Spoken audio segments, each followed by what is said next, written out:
एक सवाल पूछिए, वैसे तो कई बार पूछे, अज भी पूछ लीए, परमात्मा कित्थे है? जवाब दिओ सानू, परमात्मा कित्थे है? साडे अंदर है या नहीं? साडे यानी सारिਆਂ ਦੇ अंदर, बोलो है या नहीं परमात्मा? तो हुण सर्वशक्तिशाली कौन है? या आपां कहिए सर्वशक्तिशाली कौन है? जवाब दिओ सानू। परमात्मा है ना सर्वशक्तिशाली। हुण तुसीं ये मानते हो कि सर्वशक्तिशाली परमात्मा है, जिस तो ज्यादा शक्तिशाली कोई भी नहीं है, ये मानते हो तुसीं? जवाब दिओ कि सर्वशक्तिशाली परमात्मा है, ये तुसीं मानते हो, और ये भी मानते हो कि वो सर्वशक्तिशाली परमात्मा साडे अंदर है। हुण वो सर्वशक्तिशाली परमात्मा जे साडे अंदर है, तो फिर तुसीं कमजोर किदां हो सकदे हो? जवाब दिओ सानू। फिर तुसीं किदां कह दिंदे हो मेरे तो नहीं होना, मैं बड़ा कमजोर, मैं नहीं ये कर सकदा। और बड़ी हैरानी हुंदी है सानू कई बार ये सोच के कि किसी नूं कह दिओ ये शैतान है, हाँ भी ये शैतान है, वाकई ये शैतान है। बुरी चीज़ नूं बड़ी जल्दी मान लैंदे हो, तो किसी नूं कह दिओ भाई तू भगवान है, नहीं नहीं मैं नहीं अपने आप नूं भगवान कहना, रब तो डरदा मैं। जिहड़ी चीज़ तुसीं हो वो मन्नण नूं तुसीं तैयार नहीं हो, तो जिहड़ा तुसीं हो ही नहीं उहनूं बड़ी जल्दी मान लैंदे हो तुसीं। जरा सोच के देखो।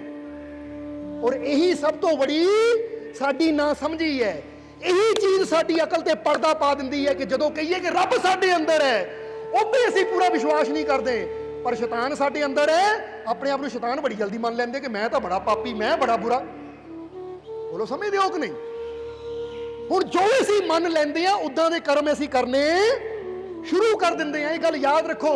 एक बंदा कहे मैं बुरा, मैं बुरा, मैं बुरा, भाई जे मैं बुरा है तो कर्म भी मैं बुरे ही करने हैं। तो जे बंदा कहे नहीं मैं रब दा रूप हाँ, ओ मैं परमात्मा दी अंश हाँ, मेरे अंदर मेरा मालिक है, मेरे अंदर मेरा रब है, तो जे मेरा रब मेरे अंदर है तो कर्म भी मैं और रब वाले करने हैं।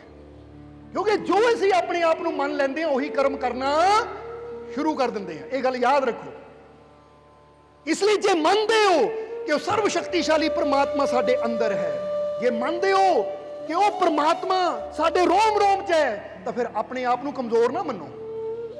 फिर इन्ना विश्वास रखो कि सर्वशक्तिशाली परमात्मा मेरे अंदर है, तो मैं भी कोई घट नहीं हाँ, बस जरूरत है मैनूं अपने रब ते विश्वास करन दी, यकीन करन दी।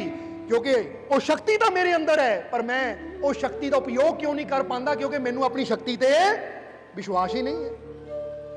ताही तो जो इंसान ध्यान करता है, सिमरन करता है, तो फिर उन्होंने अपने अंदर वो चीज़ का ज्ञान होता है कि मैं हाँ की तो मैं अपने आप को समझी की बैठा से। जिदा कई बार दसिया ना कि हैगा बंदा शेर पर समझदा अपने आप को भेडू है, हैगा बंदा बाज पर समझदा अपने आप को मुर्गी है। ये बारे भी कई बार सत्संग यही दसिया है। इत्थे हुण समा काफ़ी हो गया, इसलिए इत्थे सिर्फ इशारा कर रहे हैं असीं कि तुसीं परम पिता परमात्मा दी अंश हो। वो परम पिता परमात्मा, वो परम शक्तिशाली तुहाडे अंदर बैठा है, वो परम जोत तुहाडे अंदर जगमगा रही है। इसलिए दुखों के अंधेरियां तो डरो ना, अपने आप को कमजोर ना समझो, क्योंकि जैसा असीं सोच लेंदे हैं वैसे असीं बन जाते हैं। ये गल याद रखना। 12 साल का बच्चा स्कूल दे विच खड़ा है और टीचर एक बच्चे नूं पुछ रहा है, उहदे साथी नूं पुछ रहा है, बेटा तैनूं की लगदा तू अगे जाके कामयाब होएगा कि नहीं? तैनूं की लगता है तू अगे जाके कामयाब होएगा कि नहीं?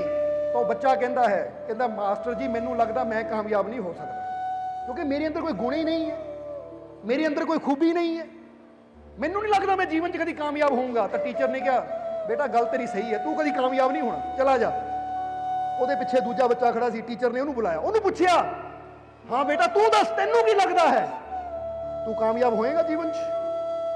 तेनू की लगता है तू जीवन से सफल होएगा या नहीं? तो उसने वो बच्चे ने कहा कि हाँ मास्टर जी मैनू पूरा विश्वास है मैं जीवन से कामयाब होऊंगा। वो कहता कामयाब होने वास्ते टीचर कहता तेरे कोल की है? वो कहता इस वेले बेशक मैं गरीब है, मेरे कोल कुछ भी नहीं है, पर मेरे अंदर एक विश्वास है कि मैं कामयाब होऊंगा। वो बच्चा गरीब सी, कई बार स्कूल च फीस देने दे भी पैसे ਉਹਦੇ ਕੋਲ नहीं सी। वो बच्चा गरीब सी, पर मास्टर ने पूछा तेनू की लगता है? वो कहता मैनू विश्वास है मैं कामयाब होऊंगा। ठीक है मेरे को पैसा नहीं है, मेरे को होर साजो समान नहीं है, पर मेरे को एक विश्वास है कि मैं कामयाब होऊंगा। और अज वो बंदा वाकई कामयाब है। उसका नाम पता की है? वॉरेन बफे, जिहड़ा कि दुनिया का अमीर आदमी मन्निया जाता है। बचपन जो गरीब सी, अखबारां बेचदा सी, ਪਰ ਉਹਦੇ ਅੰਦਰ ਇੱਕ ਵਿਸ਼ਵਾਸ ਸੀ ਕਿ ਇੱਕ ਦਿਨ ਮੈਂ ਕਾਮਯਾਬ ਹੋਊਂਗਾ। ਮੈਨੂੰ ਵਿਸ਼ਵਾਸ ਹੈ ਕਿ ਜਿਸਨੇ ਮੈਨੂੰ ਜੀਵਨ ਦਿੱਤਾ ਹੈ, ਜੇ ਮੈਨੂੰ ਜੀਵਨ ਦਿੱਤਾ ਤਾਂ ਮੈਨੂੰ ਕਾਮਯਾਬੀ ਵੀ ਜ਼ਰੂਰ ਦੇਗਾ। ਇਹ ਉਹਦੀਆਂ ਲਾਈਨਾਂ ਹੈ। ਤਾਂ ਤੁਹਾਨੂੰ ਵੀ ਇਹੀ ਗੱਲ ਕਵਾਂਗੇ, ਕਿਉਂਕਿ ਕਈ ਵਾਰ ਇਨਸਾਨ ਦੇ ਮਨ 'ਚ ਆਏਗਾ ਕਿ ਮਾਲਕ ਫਕੀਰਾਂ ਦੀ ਗੱਲ ਕਰਨ ਦੀ ਬਜਾਏ ਸਤਸੰਗ ਦੇ ਵਿੱਚ ਅਮੀਰਾਂ ਦੀ ਗੱਲ ਕਰ ਦਿੰਦੇ ਆ, ਖਿਡਾਰੀਆਂ ਦੀ ਗੱਲ ਕਰ ਦਿੰਦੇ। ਕਿਉਂ? ਕਿਉਂਕਿ ਅੱਜ ਅਸੀਂ ਚਾਹੁੰਦੇ ਹਾਂ ਕਿ ਗਿਆਨ ਔਰ ਵਿਗਿਆਨ ਨੂੰ ਨਾਲ ਲੈ ਕੇ ਚੱਲੀਏ। ਚਲੋ ਸਮਝਦੇ ਹੋ? ਕਿਉਂਕਿ ਅੱਜ ਇਨਸਾਨ ਦਾ ਮਾਈਂਡ ਐਸਾ ਹੋ ਚੁੱਕਾ ਹੈ ਕਿ ਇਹਨੂੰ ਪ੍ਰੂਫ ਦੇਣੇ ਪੈਂਦੇ ਆ। ਜਿਹੜਾ ਪਹਿਲੇ ਸਮੇਂ 'ਚ ਹੁੰਦਾ ਸੀ ਫਕੀਰਾਂ ਦੀ ਗੱਲ ਸੁਣਾ ਦਿਓ ਬੰਦਾ ਯਕੀਨ ਕਰ ਲੈਂਦਾ ਸੀ, ਪਰ ਅੱਜ ਸਮਾਂ ਉਹ ਆ ਗਿਆ ਔਰ ਅੱਛੀ ਗੱਲ ਹੈ ਸਮਾਂ ਆਇਆ, ਕਿਉਂਕਿ ਇਹ ਸਮਾਂ ਆਇਆ ਤਾਂ ਕਈ ਅੰਧ ਵਿਸ਼ਵਾਸ ਵੀ ਦੂਰ ਹੋ ਰਹੇ ਹੈ। ਇਸ ਲਈ ਅਸੀਂ ਸਾਇੰਸ ਨੂੰ ਔਰ ਅਧਿਆਤਮ ਨੂੰ, ਯਾਨੀ ਵਿਗਿਆਨ ਨੂੰ ਔਰ ਧਿਆਨ ਨੂੰ ਨਾਲ ਲੈ ਕੇ ਚੱਲ ਰਹੇ ਹਾਂ, ਤਾਂ ਕਿ ਨਾ ਤੁਹਾਨੂੰ ਇਧਰੋਂ ਕਮੀ ਆਣ ਦਈਏ, ਨਾ ਤੁਹਾਨੂੰ ਉਧਰੋਂ ਕਮੀ ਆਣ ਦਈਏ, ਤੁਹਾਨੂੰ ਕੰਪਲੀਟ ਕਰ ਦਈਏ। ਇਸ ਲਈ ਜਿੱਥੇ ਸਾਇੰਸ ਦੀ ਗੱਲ ਆਏਗੀ ਉੱਥੇ ਵੀ ਸਮਝਾਵਾਂਗੇ, ਤਾਂ ਜਿੱਥੇ ਰੂਹਾਨੀਅਤ ਦੀ ਗੱਲ ਆਏਗੀ ਉਹ ਵੀ ਸਮਝਾਵਾਂਗੇ, ਤਾਂ ਕਿ ਇਨਸਾਨ ਦੇ ਦਿਮਾਗ ਕਿੰਤੂ ਪਰੰਤੂ ਕਰਨ ਦੀ ਗੱਲ ਨਾ ਰਹਿ ਜਾਵੇ।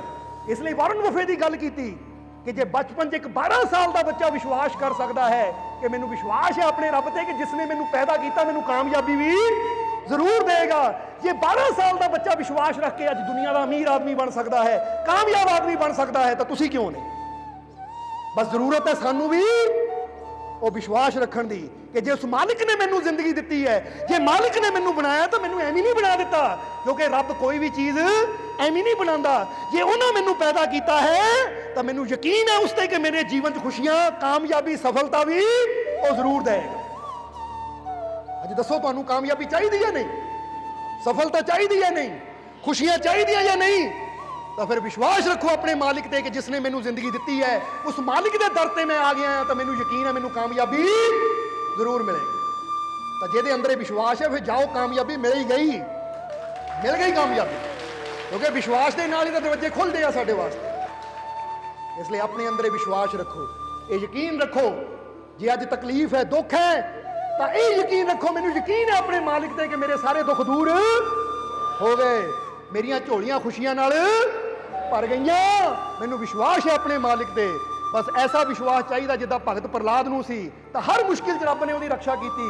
ਭਗਤ ਧਰੁਵ ਨੂੰ ਸੀ, ਤਾਂ ਦੇਖੋ ਪ੍ਰਮਾਤਮਾ ਨੇ ਆਪ ਉਹਦੇ ਹਿਰਦੇ ਅੰਦਰ ਆਪਣੀ ਜੋਤ ਐਸੀ ਜਗਾਈ ਕਿ ਅੱਜ ਉਹਦਾ ਨਾਮ ਭਗਤਾਂ 'ਚ ਲਿਖਿਆ ਜਾਂਦਾ ਹੈ, ਬਾਲਕ ਧਰੁਵ। ਜਰਾ ਗੌਰ ਕਰਨਾ, ਅਸੀਂ ਵੀ ਆਪਣੇ ਅੰਦਰ ਵਿਸ਼ਵਾਸ ਦੀ, ਯਕੀਨ ਦੀ, ਭਰੋਸੇ ਦੀ ਜੋਤ ਜਗਾ ਲਈਏ, ਫਿਰ ਤੁਹਾਡੇ ਨਾਲ ਤਾਂ ਮਾਲਿਕ ਆਪ ਹੈ, ਉਹਦੇ ਦਰ ਤੇ ਤੁਸੀਂ ਬੈਠੇ ਹੋ।